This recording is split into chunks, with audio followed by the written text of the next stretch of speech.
کہ چونکہ یہاں مسلمان بہت اقلیت میں ہیں، کم ہیں، تو آپ کو یہاں ایک گیدرنگ کی صورت میں رہنا چاہیے، ایک کمیونٹی کی صورت میں رہنا چاہیے۔ رسول اللہ صلی اللہ علیہ وسلم نے فرمایا ید اللہ علی الجماع، اللہ کا ہاتھ کس پر ہوتا ہے؟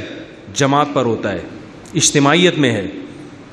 جب جیسے مرکز ہے یہ مسجد، یہاں آپ جڑیں یہاں کی انتظامیہ سے، اور آپ نے اپنے اس سے آپ کو چارجنگ بھی ہوتی رہے گی، بیٹری جب ہر تھوڑی دیر کے بعد لگانی پڑتی ہے نا چارجنگ پہ، تو مرکز سے جب آپ جڑے رہیں گے تو آپ کا اپنا ایمان بھی چارج ہوتا رہے گا، اور آپ دوسروں کی بیٹری کو بھی چارج کیا خیال ہے کر سکیں۔ وائی فائی کا کنیکشن بھی آپ دوسروں کو، ایمان کا جو وائی فائی ہے اس کا کنیکشن بھی دے سکیں گے آپ، کیونکہ یہ بھی آپ کی ذمہ داری ہے کہ آپ نے یہاں رہ کر اسلام کی تبلیغ بھی کرنی ہے، کیونکہ اللہ نے ہمیں جو دنیا میں بھیجا ہے صرف اپنے لیے نہیں بلکہ خیر کو پھیلانے کے لیے۔ قرآن کہہ رہا ہے وَلْتَكُمْ مِنْكُمْ خَيْرَ أُمَّةٍ أُخْرِجَتْ لِلنَّاسِ تَأْمُرُونَ بِالْمَعْرُوفِ وَتَنْهَوْنَ عَنِ الْمُنْكَرِ، تم بہترین امت ہو جن کو ہم نے لوگوں کی نفع کے لیے نکالا ہے، پوری دنیا کے انسانوں کے لیے۔ اللہ فرما رہے مسلمان کیا ہے؟ سب سے بہترین ہے، جس کو لوگوں کے فائدے کے لیے پیدا کیا ہے۔ اور تم کرو گے کیا؟ تؤمنون باللہ، اللہ پر ایمان لاؤ گے، یہ لوگ ایمان نہیں لاتے۔ تنہون عن المنکر، برائی سے روکو گے، نیکی کی ترغیب دو گے۔ الٹا ہو رہا ہے، بجائے سلیقہ لوگ تمیز یہاں کے سیکھ رہے ہیں۔ ابھی کل ایک صاحب نے بتایا کہ وہ میں نے کچھ تھائی کرنسی پڑی ہوئی دیکھی زمین پہ، تو کہہ رہے ہیں میں تعاقب میں بیٹھ گیا، ایک آدمی آیا، اس نے دیکھا پیسے پڑے ہوئے، ہاتھ نہیں لگایا، چلا گیا آگے۔ دوسرا آیا، اس نے دیکھا پیسے پڑے ہوئے، نکل لیا آگے، ہاتھ نہیں لگائے۔ 7 آدمی گزرے ہیں، کسی نے بھی پیسے نہیں اٹھائے۔ کہہ رہے ہیں پھر میں نے اس نیت سے، پاکستانی کتنی شرافت کا مظاہرہ کر رہے ہیں یہاں پہ دیکھیں، کہہ رہے ہیں میں نے اس نیت سے اٹھائے کہ میں گارڈ کو پکڑائے، میں نے کہا اگر کوئی پیسے تلاش کرنے کے لیے آئے تو اس کو، یہ چیز تو ہماری ذمہ داری تھی ہم دنیا کو سکھائیں بھائی، ہمارے پیسے پڑے ہوئے ہوں۔ کل ایک صاحب نے بتایا میرا موبائل گر گیا تھا، میں پریشان، کسی لڑکی کی کال آئی 2 دن کے بعد، چینگ پونگ کر کے اس نے اپنی زبان میں بتایا کہ بھائی ایسا موبائل ہے، وہ یہ وہ کہہ رہے موبائل بھی مل گیا، پیسے بھی مل گئے۔ اس نے خود کہا کہ کال کر کے کہ آپ یہ پیسے لے جائیں، یہ موبائل لے جائیں۔ تو یہ جو ایمانداری ہے تو صحابہ کرام سے لوگ سیکھ کے مسلمان ہوتے تھے۔ کیا خیال ہے؟ یہ جو صحابہ دنیا میں گئے ہیں، ملیشیا کیوں پورا مسلمان ہے؟ جو مسلمان تاجر یہاں آتے تھے نا، ان کی ایمانداری کو دیکھ کر غیر مسلم اسلام قبول کرتے تھے۔ کردار، کیریکٹر، مالی معاملات میں ہیرا پھیری نہ کرنا، یہ تو اصل میں مسلمان کا شیوا تھا۔ دین سے بھی دیکھو اللہ کی طرف سے نا سزا ملتی ہے، جب ہم، کیونکہ اللہ نے ہمیں دین دیا نا، ہم ذرا سا بھی ہٹیں گے تو اللہ کی طرف سے اس پہ سزا زیادہ ملے گی، بہت زیادہ 2 نمبری کی طرف چلے جائیں گے پھر، کیونکہ جو قوم قدر نہیں کرتی اس کو سزا بھی زیادہ ملتی ہے۔ تو کتنا افسوس ہوتا ہے کہ جو کام مسلمان کا ہونا چاہیے تھا وہ کون کر۔ ٹریفک، کل میں نے دیکھا ٹریفک اتنا جیم ہے، مگر کوئی گاڑی لائن سے، ہمارے ہاں ٹریفک جیم ہو تو جہاں کوئی کھانچا ملے گھسیڑ دو، ایسا ہی ہوتا ہے نا، گھسیڑ دو اور جیم ہو جاتا ہے۔ کتنا جیم ہے ٹریفک، مگر کوئی قانون کی خلاف ورزی، ہارن بھی نہیں بجا رہا۔ میں بھی کبھی ڈرائیونگ کرتا ہوں نا تو کیا ہوتا ہے، پیچھے سے خام خامے، بھائی آگے میرے گاڑی کھڑی ہوئی ہے، میں نہیں چلا سکتا، پیچھے والا پھر بھی کیا کر رہا ہوگا، خام خامے پی پی پی پی ہارن بجا رہا ہے۔ بھائی کیوں بجا رہا ہے ہارن یار، جگہ ہے نہیں آگے نکلنے کی۔ وہ ویسے ہی کہ وہ کہتا ہے یار میں اپنا فرض تو ادا کر لوں، مجھے تو تسلی ہو جائے گی کہ ہم نے بجا دی تھی، ٹھیک ہے نا، ایک تسلی ہوتی ہے۔ بالکل ایک اکھڑی ہوئی زندگی، نہ دین کے نہ دنیا کے کسی کام کے نہیں ہے۔ یہ لائف اسٹائل میرے بھائی ہمیں چینج کرنا پڑے گا، اور اللہ کا فضل ہے ہمارے پاس تو اس پہ خوشخبریاں ہیں۔ دیکھو جب میدان احد میں غیر مسلموں کو فتح ہوئی، مسلمانوں کو شکست ہوئی، تو اللہ نے کیا تسلی دی مسلمانوں کو؟ فرمایا دیکھو زخم ان کو بھی پہنچائے تمہیں بھی پہنچائے، اگرچہ ان کو فتح ہوئی ہے مگر اتنے آرام سے نہیں ہو گئی،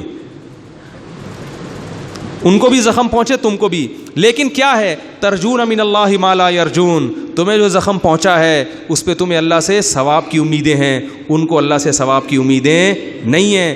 ہم اگر معاملات میں 1 نمبر ہوں گے تو ہمیں پتہ ہے آخرت میں اجر بھی ملے گا۔ یہ لوگ اگر 1 نمبر چل رہے ہیں، ان کو پتہ ہے گورنمنٹ کوئی پیسے نہیں دے گی اس کے، بس ایک تمیز ہے، گورنمنٹ نے سکھا دی بھائی ایسے چلنا ہے، کسی کے پیسے نہیں اٹھانے۔ ہم اگر پیسے نہیں اٹھائیں گے تو اللہ قیامت میں کیا دے گا اس پر؟ پیسے دے گا کہ تو نے پیسے ملے، چانس ملا مگر تو نے نہیں اٹھائے۔ حدیث میں واقعہ ہے نا کہ ایک شخص پچھلی امتوں میں کسی کے پیسے تھے، اس نے کیسے سفر کر کے پہنچائے تو اللہ نے اس کو کتنا نوازا. تو ہمیں تو ایمانداری پہ ثواب ملے گا، ہم ہی کرپٹ بنے ہوئے ہیں، پیسے کھا رہے. کسی مسلمان سے یا کسی انڈین پاکستانی سے کوئی آپ پیسوں کا معاملہ کر کے دیکھ لو، چند ایک کے سوا، پھر دیکھو کیسا پھنستا ہے انسان، ایک مصیبت میں آ جاتا ہے. اور اس میں سب برابر ہیں، داڑھی والے، نمازی ہوں، بے نمازی ہوں، کمال سمجھتے ہیں. چیٹ کرنے کو کیا سمجھتے ہیں؟ کمال سمجھتے ہیں. تو بہت افسوس کی بات ہے یہ جو ہے نا. رسول اللہ صلی اللہ علیہ وسلم سے کسی نے پوچھا کہ یا رسول اللہ کیا مسلمان جھوٹ بول سکتا ہے؟ آپ نے فرمایا نہیں بول سکتا. کلمہ پڑھ لیا پھر جھوٹ بھی بولے، یہ نہیں ہو سکتا. نہ جھوٹ بول کے تجارت کر سکتا ہے، نہ پیسوں کے معاملے میں دو نمبری کر سکتا ہے. ہم نے مدرسے میں ایک مثال دیکھی کہ کہیں کوئی طالب علم کوئی پیپسی لے آیا کسی دکان سے پینے کے لیے. تو ہمارے جو شیخ تھے انہوں نے کہا یہ پیپسی کس دکان سے آئی ہے؟ وہ بھول گیا. تو انہوں نے کیا کیا، اس طالب علم کو کہا کہ جتنی دکانیں ہیں نا سب میں بوتلوں کے پیسے جمع کراؤ. عین ممکن ہے اس دکان سے آئی ہو، عین ممکن ہے اور دکان والوں کو بھی یاد نہیں ہے، تو سب کو اس بوتل کے پیسے دیے. انہوں نے کہا آئندہ اس کا فائدہ یہ ہوگا کہ آئندہ جب کسی سے کوئی چیز امانت لے کر آؤ گے نا تو یاد رہے گا کہاں سے لی ہے اور اس کو کہاں واپس کرنا ہے. رسول اللہ صلی اللہ علیہ وسلم کا لقب تھا صادق اور امین، امانت دار، سچے، جھوٹ نہیں بولتے اور امانت میں خیانت نہیں کرتے. اور افسوس کی بات ہے کہ محمد صلی اللہ علیہ وسلم کو ماننے والے جو دنیا میں پائے جاتے ہیں ان میں صداقت اور امانت کے علاوہ سب کچھ ہے. ختنے کرا لیں گے، عقیقہ کرا لیں گے، ان چیزوں کو کیا سمجھ لیا ہے بس. اور استخارہ کرا لیں گے، کوئی خاص معاملہ آئے گا تو استخارہ نکالا ہے بھائی ہم نے، استخارے میں آیا کہ بینکاک جانا چاہیے. یہ پورا اسلام ہے ہمارا. تو بھائی خیال رہے گا. اسلام کے احکام تو بہت سارے ہیں. زنا کے قریب بھی مت جاؤ، قرآن کہہ رہا ہے زنا کے قریب بھی مت پھٹکو. اسلام میں نکاح ہے، زنا نہیں ہے. اسلام شادی کا حکم دیتا ہے، بیوی بچوں کو پالو کھلاؤ، یہ شریف آدمی کی علامت ہے. اب ان کی اچھائیاں تو لے نہیں رہے، ان کی برائیاں ساری کیا کر رہے ہیں بھائی. ان میں اگر یہ اچھائی ہے کہ کسی کے پیسے نہیں اٹھاتے، یہ برائی بھی تو ہے کہ کسی عورت کو بیوی بنا کے عزت سے گھر میں نہیں لے کر آتے، گرل فرینڈ بناتے ہیں. تو وہ برائی تو لے رہے ہیں، یہاں گرل فرینڈ کا کلچر تو پھیل رہا ہے. لیکن یہ کہ پیسے نہیں اٹھانا، وہ اٹھانے ہیں ٹھیک ہے، وہ کیا کرنے ہیں، وہ تو اٹھانے ہیں، وہ تو اٹھاؤں گا میں. تو یہ بنیادی اسلام کے احکام ہیں. وہ تو جب آپ مسجدوں سے تعلق رہے گا، علماء کے پاس اٹھتے بیٹھتے رہیں گے تو انشاءاللہ اس میں پورا اسلام تو بھی نہیں بھی پڑھا کے جا سکتا نا، لیکن موٹی موٹی جو باتیں ہیں اسلام کی بیسک باتیں ہیں وہ آپ کو بتا رہا ہوں. تو بھائی کریں گے نا فالو ان سب چیزوں کو. اور ایک آخری بات، بس آخری 2 منٹ کی بات. دیکھیے جیسے آپ کو اچھے ڈاکٹر کی ضرورت ہوتی ہے، بلکہ ہر شخص کو ہوتی ہے، ہمیں بھی ہوتی ہے، انجینئر کی ضرورت ہوتی ہے ملک کو، قوم کو، اور ہر شعبے میں کام کرنے والے لوگوں کی ضرورت ہوتی ہے، ایسے ہی ملک اور قوم کو اچھے علماء کی بھی ضرورت ہے. سمجھ رہے ہیں؟ اب اسلامی ملکوں میں تو علماء بہت ہیں، لیکن جو ممالک غیر مسلم ریاستیں ہیں ان میں علماء کی بولو بھائی کمی ہے. تو یہ آپ کی ذمہ داری ہے کہ یہیں پہ جو میں نہیں کہہ رہا سارے علماء اچھے ہوتے ہیں، جیسے ڈاکٹروں میں اچھے بھی ہوتے ہیں اور 2 نمبر بھی ہوتے ہیں، تو مولاناؤں میں بھی 1 نمبر بھی ہوں گے اور 2 نمبر بھی ہوں گے، فرقہ پرست بھی ہوں گے، دکانیں چمکانے والے بھی ہوں گے، نام تبلیغ کا ہے مگر مقصد اپنی دکان چلانا ہے. تو ہر طرح کے لوگ ہوں گے. تو جیسے آپ یہ نہیں کہ ڈاکٹروں میں کوئی خراب ہے تو ڈاکٹروں ہی کو آپ نے چھوڑ دیا، تو ایسا تو پھر دنیا چھوڑنی پڑے گی. کیا خیال ہے؟ اور دنیا چھوڑنے کے لیے کوئی تیار؟ اتنے اچھے ہسپتال ہے. میں آج ایک اپنے دوست کی عادت کے لیے گیا، میں نے کہا یار یہاں تو ایڈمٹ ہونے کا اللہ معاف فرمائے دل چاہ رہا ہے یار. اتنے خوبصورت ہاسپٹل، ایسا صاف ستھرا نظام ہاسپٹل کا، اور اتنے یعنی بہت زبردست نظام تھا.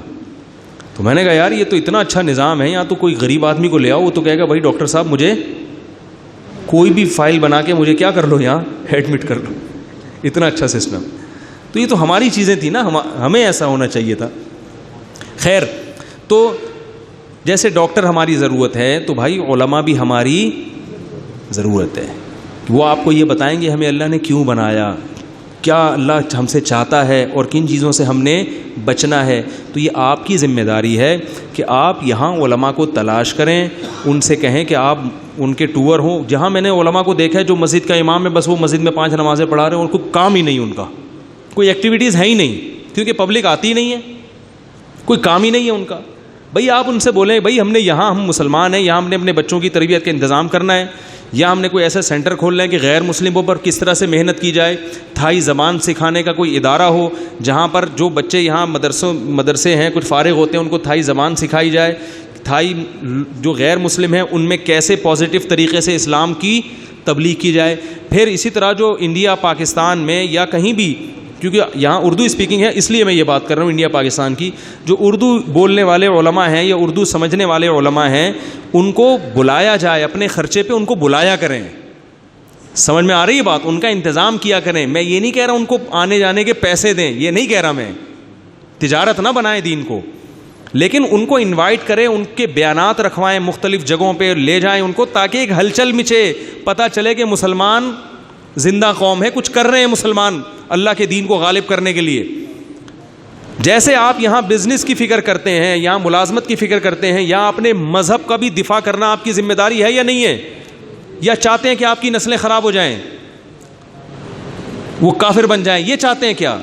تو ڈاکٹر تھوڑی بچائے گا آپ کے ایمان کو, ڈاکٹر آپ کے گردوں کو بچا سکتا ہے, آپ کی اسکن کو بچا سکتا ہے, آپ کے ایمان کو وہ صرف علماء بچاتے ہیں.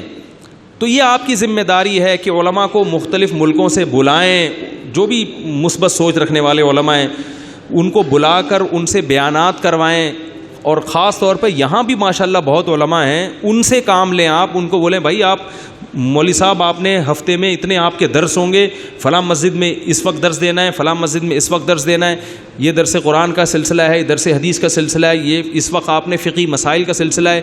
آن لائن کوئی سلسلہ شروع کروا دیں, کیونکہ یہاں تھائی مسلمان بھی بہت کثرت سے ہیں, تو تھائی زبان سیکھ کوئی جاننے والے عالم ہوں ان کو خاص طور پر آپ, تو یہ آپ لوگوں کی ذمہ داری ہے. کیا کرتے ہیں باہر ملک میں جا کے بس روٹی کپڑا اور گھر کی فکر. مجھے پاکستان میں کیا میں کیوں آیا یہاں پہ یار, میں بحریہ ٹاؤن میں کیا خریدنا ہے, میں نے گھر بنانا ہے, بس میں اس لیے آیا ہوں. اور انڈیا میں کوئی دوسرا ٹاؤن چل رہا ہوگا, تو پاکستان میں تو بحریہ ٹاؤن بحریہ ٹاؤن بحریہ ٹاؤن, ہر آدمی جس کو بحریہ ٹاؤن میں گھر مل گیا بس سبحان اللہ, وہ پھر تمیز سے بات ہی نہیں کرتا کسی سے. سمجھ رہے ہیں نا, وہ سمجھتا ہے کہ میں کیا ہو گیا میں. بلکہ جو ڈاکٹر, معذرت آپ ڈاکٹروں کے علاوہ کی بات کر رہا ہوں, جو ڈاکٹر بن رہے ہیں نا ان کا بھی مقصد علاج نہیں ہے, ان کا بھی مقصد کیا ہے, بحریہ ٹاؤن میں گھر مل جائے. ٹھیک ہے نا, ان ڈاکٹروں کے علاوہ کی بات کر رہا ہوں. تو حالانکہ ڈاکٹر تو آخرت بہت زبردست طریقے سے کما سکتا ہے, وہ نیت کر لے انسانیت کی خدمت. دیکھو اللہ کے نبی نے ارشاد فرمایا کہ جس نے ایک درخت لگایا, صحیح مسلم کی حدیث ہے, ایک انسانیت کی خدمت کتنی بڑی عبادت ہے. جس نے ایک درخت لگایا اور وہ مر گیا, فرمایا جب تک اس درخت کے سائے میں لوگ بیٹھتے رہیں گے, اس درخت سے پرندے کھاتے رہیں گے, اس کو قبر میں اس کا ثواب ملتا رہے گا. تو جب ایک درخت کے ذریعے آپ انسان کی تھوڑی سی خدمت کر کے اتنا ثواب حاصل کر سکتے ہیں, تو ڈاکٹر جو لوگوں کی زندگیاں بچانے کا سبب بنتا ہے, اس میں اگر وہ اللہ کو راضی کرنے کی نیت کر لے تو کتنا بڑا ثواب حاصل کر سکتا ہے وہ. لیکن اس کو بھی ہم نے خالصتاً دنیا کمانے کا ایک ذریعہ بنا لیا. ویڈیو کے نیچے سبسکرائب کے بٹن پہ کلک کریں, بیل کے آئیکن پہ کلک کیجئے تاکہ ہر نئی ویڈیو کی نوٹیفیکیشن آپ کو مل جائے.